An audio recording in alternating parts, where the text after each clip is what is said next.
Hello, I'm Tom Stapledon, and I've got another talk for you today on behalf of the Friends of Williamson Tunnels. And this time it's going to be the Williamson Tunnels and the Army plans. So, for many years we've been involved with an Army plan, which it feels slightly mythical. I've got no idea how the Army plans came about or where they came from or when. I've done my best to try and find out information, but a lot of it is guesswork. But we'll start here. This is a plan of a small area around Mason Street in Edge Hill that involves us. As you can see there, we have Mason Street running through here. This is a piece of a ordnance survey plan. We have the railway cutting from Edge Hill to Lime Street running through there. And this plan sort of purports to show some sections of the Williamson Tunnels. And we were never really very sure whether this was a sensible plan, whether it was for real, whether it's made up, whether it was accurate or anything. But we're going to start off with this little area, because this area in green outline here, this rectangle, is the site of Williamson's house. This was where number 40 to 44 Mason Street stood. And Williamson lived in number 40 and 42. 44 was the house next door adjoining. And that's the site that we now occupy as our headquarters. We have the banqueting hall underneath it, under there, and various other basement rooms, as a lot of you may know and may have visited. The area in blue to the left is the site where the magnet joinery factory stood until, I think, 2017. It was demolished. And that was the site of a cluster of Williamson buildings along the street here. It's only showed very roughly in outline. There was numbers 26 to 38 Mason Street along there. A lot of people assumed that it was a large mansion, and many people assumed also that it had been Williamson's own house, because it was the most impressive looking building on the street in his day. But it wasn't a house, it was a cluster of houses. One giveaway in this area, when you're looking at ordnance survey plans in the 1800s, is this little crescent-shaped driveway in front. It shows up on a lot of plans. Crescent-shaped driveway, probably for a horse and carriage to draw up in front of these buildings. The area, the triangular area in red to the right, is the area where the Merseyflex factory stood until 2019, previous site of numbers 46 to 52A Mason Street. The Williamson houses extended further along the street over the top of the railway before they were demolished for the railway construction, railway cutting construction, and more Williamson houses off down the street. They're all gone now, of course, but this site had number 46 to 52.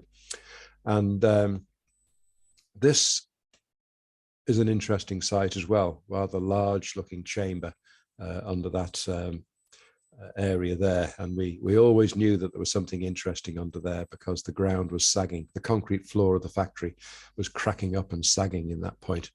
So those are the three main areas of interest to us.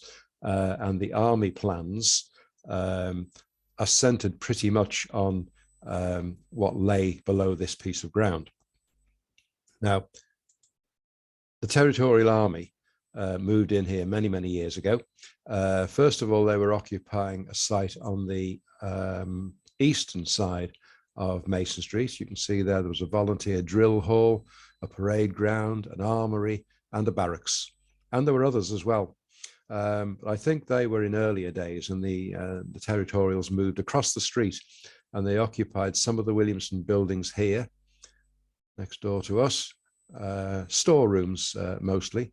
But at this point in time, 1891, this plan, the site of Williamson's house and our headquarters now is this piece, and as you can see, it says volunteer headquarters. So that is where they were based, with a parade ground behind. This cluster of buildings next door, number 26 to 38 Mason Street, was also occupied by the military, but I think they moved across gradually from the Williamson's house site into that site. You can see that crescent-shaped driveway again, real giveaway. Just to give you an idea of what those houses look like. There are no photographs that we're aware of, but this is a painting of what that cluster of buildings next door to Williamson's house looked like. Williamson's house is just a little off to the left of this painting. And you can see there the two entrances for this crescent-shaped driveway leading up to the front of the houses. It wasn't actually one big building. In that corner there was a way through. Whether it was an archway through or whether it was a complete break between two buildings, I'm not quite sure, but you could get through there to the land behind. And this building was occupied from 1870s, 80s, 90s as a barracks by the Territorials. Various groups of the Territorial Army were in residence here. Territorial Army volunteers had their Royal Artillery Group, the Royal Engineers, and the Royal Corps of Signals, all occupying these buildings at various times, sometimes sharing, not always. It's quite complicated. I'm not sure of all the ins and outs. But by 1900, they decided, I think, that these buildings no longer were fit for purpose as a barracks, and they demolished them. Goodbye to all the Williamson buildings. And they put up a purpose-built barracks building, which is this one here. Rather sinister looking, imposing building. Looks a bit like a prison, really. The driveway in was through there. And behind this long, narrow barracks building was a very large drill hall standing behind, with a parade ground behind it. Now, this is the first of a series of army plans that I've been looking at and trying to make sense of for many years, and so have many other people. This one is a rather nice, cleaned up version of the army plan. And some of you may have heard one of my previous talks about the construction of the Edge Hill to Lime Street railway cutting, which cut right through Williamson's land here and through his triple-decker tunnel. And during the construction of that, there was a visit by a group of people from the North Staffordshire Institute of Mining and Mechanical Engineers, who came up in December 1882 and were shown around the workings. Now, the following year, I think it was February 1883, this account of their visit in December 1882 was written up in their journal volume 6, it says up there, North Staffordshire Institute of Mining and Mechanical Engineers, volume 6. That's their journal for their proceedings for the previous 2 years. So we can take it that this is an accurate account of what happened. The plan has been supplied to them, probably at their request, to be incorporated with the write-up of their visit. And you may or may not be able to read in the bottom right-hand corner here, it was supplied to them by Mr. Henry A. Dibbin in February 1883. Henry Dibbin was the engineer in charge of the works of constructing the railway cutting in from Edge Hill to Lime Street. And he was the man who showed these visitors around the workings and explained to them everything that was going on here. Now, I believe that the section of this plan on the left-hand side is the section produced by the Territorial Army when they were occupying these buildings and this land. I think they wanted to know what lay below the land that they were occupying. It was important to them to know what was below there. They might have commissioned the survey by outsiders, but I would imagine they probably undertook the survey themselves and they produced this plan. This is very much a cleaned up version of others that we've got. The section on the right-hand side is rather different. That is an elevation view. And it's rather difficult to get your head around this first time you see it. But on the left-hand side, you can see the letter A up there on Mason Street and the letter B down there. and then the letter C over there. So this right-hand version is opening that out in a straight line. This is Mason Street. So you've got a line from A to B, from Mason Street to there, which should be the back end of the Great Tunnel, which is this one here.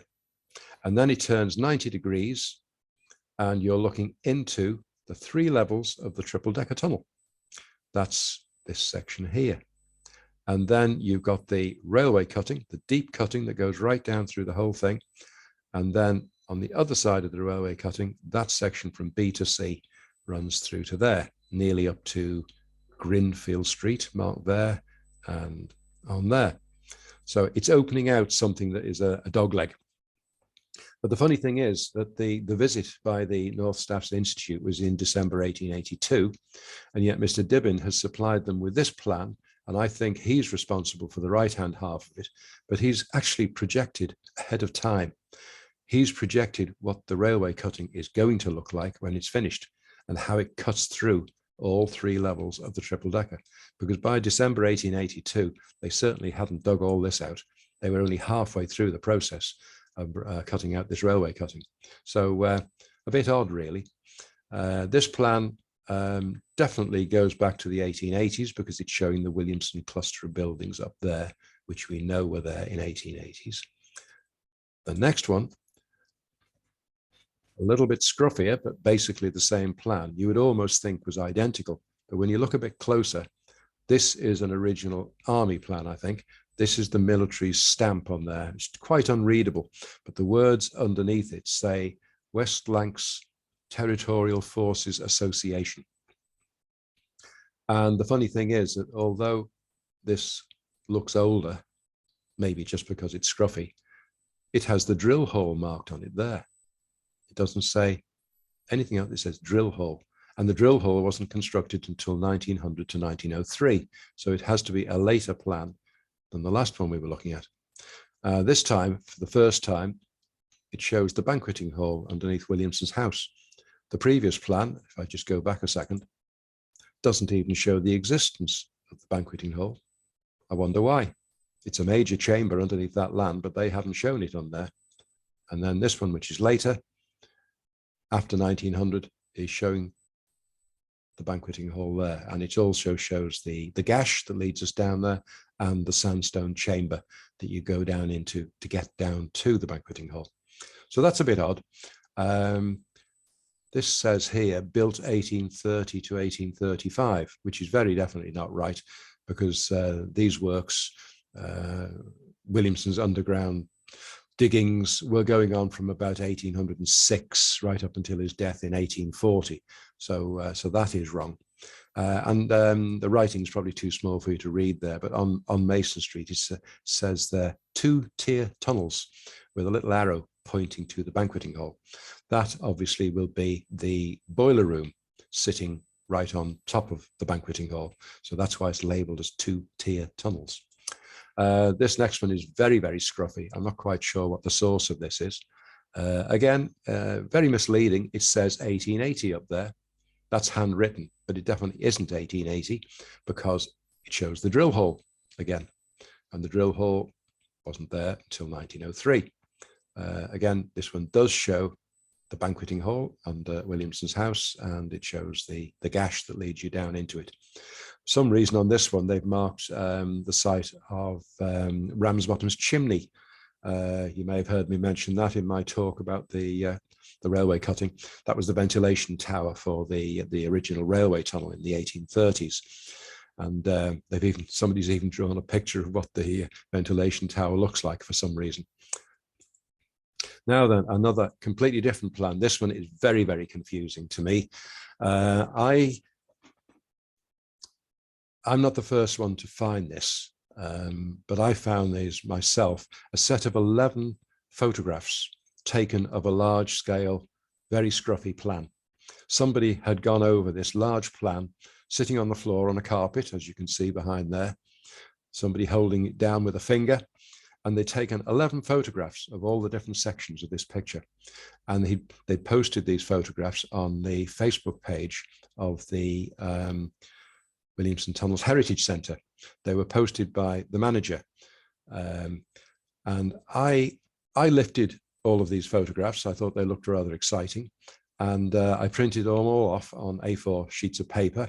And then I cut them and pieced them together and sellotaped them the best way I could to make this very scruffy looking complete picture, but it's the best I could do.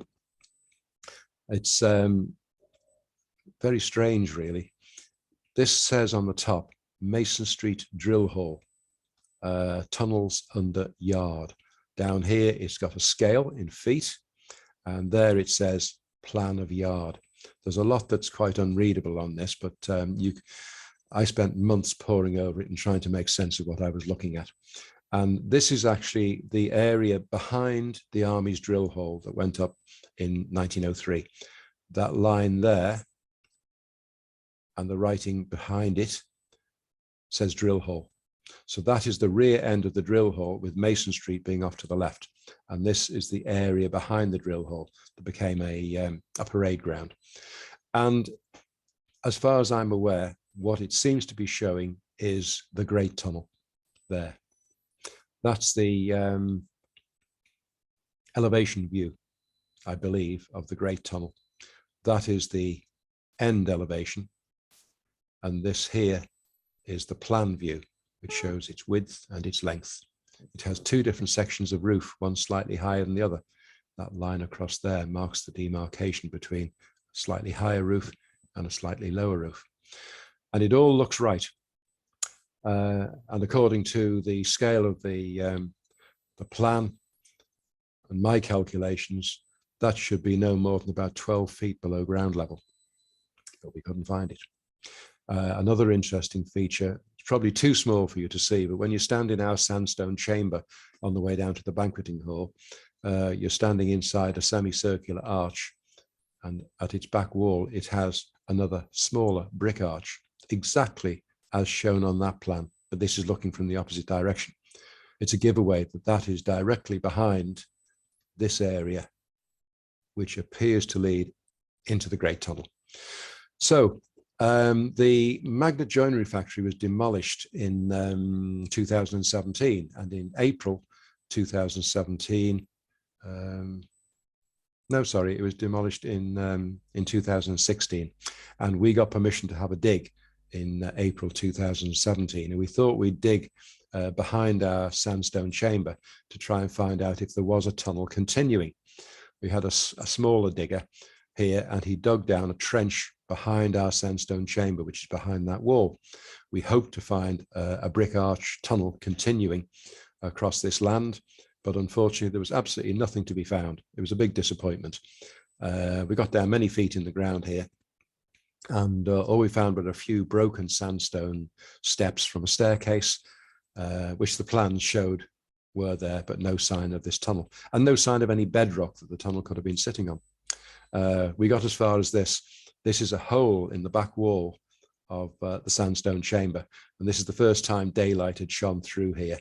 I'm leaning, I had to take my hard hat off to do this, very naughty. I'm leaning through the hole, shaking hands with Chris Sharples on the outside in the bottom of this trench.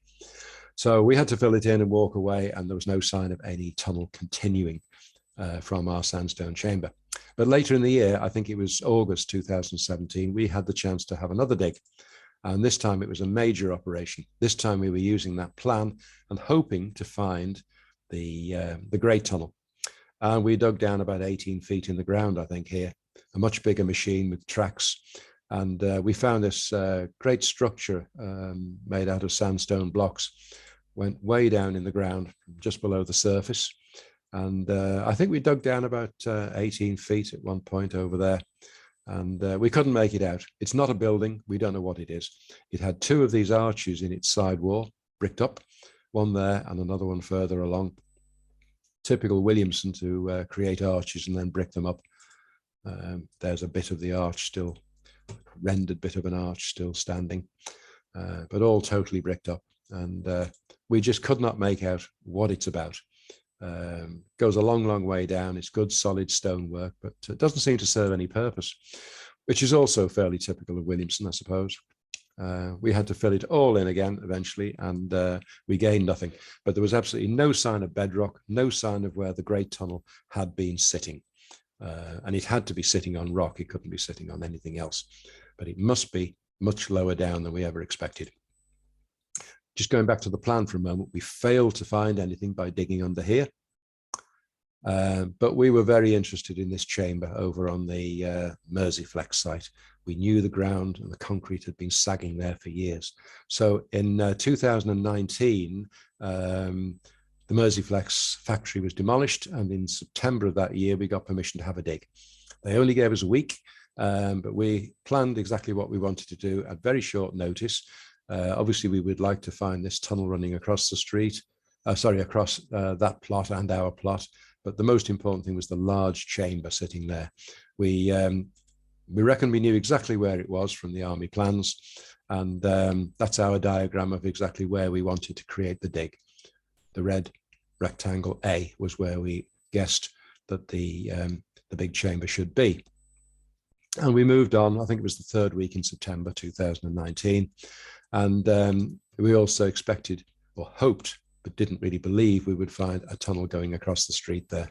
But we started our dig at that point, just behind the fence, alongside where we thought the big chamber was. And we dug that way, away from the fence. And we found it. On the first morning, that is the tunnel running right underneath Mason Street. It's been there all these years. The road hasn't collapsed, hasn't even sagged, and it's had some really heavy vehicles driving over that. It was all completely filled to the roof with rubble, and we didn't dare to move any of it. It is actually wider than that, but the other part of it is hidden behind this wall. We dragged a lot of material out of this trench, which turned out to be what I would consider a basement room or a basement passage under one of the Williamson houses. And we even found the remains of a tiled floor at one spot. And then on the second day, we decided to make a cut at right angles across there, or a little bit further back, hoping to cut across the top of the large chamber. And we were absolutely spot on. We got the right spot, and we were lucky, ever so lucky, to find the best possible spot to dig down, because there we go. We uncovered a small hole in the near the top of the roof, but not quite at the top. The top of this arch is probably somewhere there, and we were in. So straight down there. It was an awfully big hole in the ground. We moved a lot of material, but we were in. Wasn't a very big hole, but we took a couple of bricks out and opened it up just big enough so you could get your shoulders through there. And once inside, with the laser measure and some photographs, we worked out. You could see end to end. I've shown this before, but it's all part of the story. That's looking towards the road, and the end wall of that tunnel there, solid rock, is about 1 meter away from the fence and the pavement, and it was 11 meters. And then turning around from the entry hole and looking in the other direction, it's another 2 meters to the back wall. So the chamber is 13 meters long, and best we could guess or estimate, it was about 7 meters wide, or very nearly 7 meters wide, filled entirely with this sandstone waste product. So we were absolutely spot on, or rather, the Army plans were absolutely spot on. We wouldn't have found this without those Army plans. So after, for years, thinking this is a little bit like the Treasure Island map, and we're looking for buried treasure here. Is it a real map or isn't it? Can we trust it? Can we believe it? Was looking at copies of it like this. It almost looks like something drawn on the back of a fag packet. It might have been make-believe, but we have found that chamber, and it is exactly where we thought it was. We found that passage running alongside it. We've seen the tunnel running under the street, and there's every reason to believe that tunnels run in 2 directions from there. And we've been in the magnet chamber and dug out quite a big section of it here. But it also looks as if it continues right up to the road, with another tunnel going under Mason Street and on up towards Paddington. So I fully believe that that's going to be there as well, if we can get into it. The one thing that's eluding us is the Great Tunnel, which must be much, much lower down in the ground than we anticipated. So that second map I showed you has been so misleading, and I still can't make any sense of that one. But we will get there eventually, and there's plenty more to be discovered. So that's just about all I've got to show you. hope you found that reasonably interesting and understand why we talk about the Army plans so much. They have really been very helpful. So that's just about it. Thank you.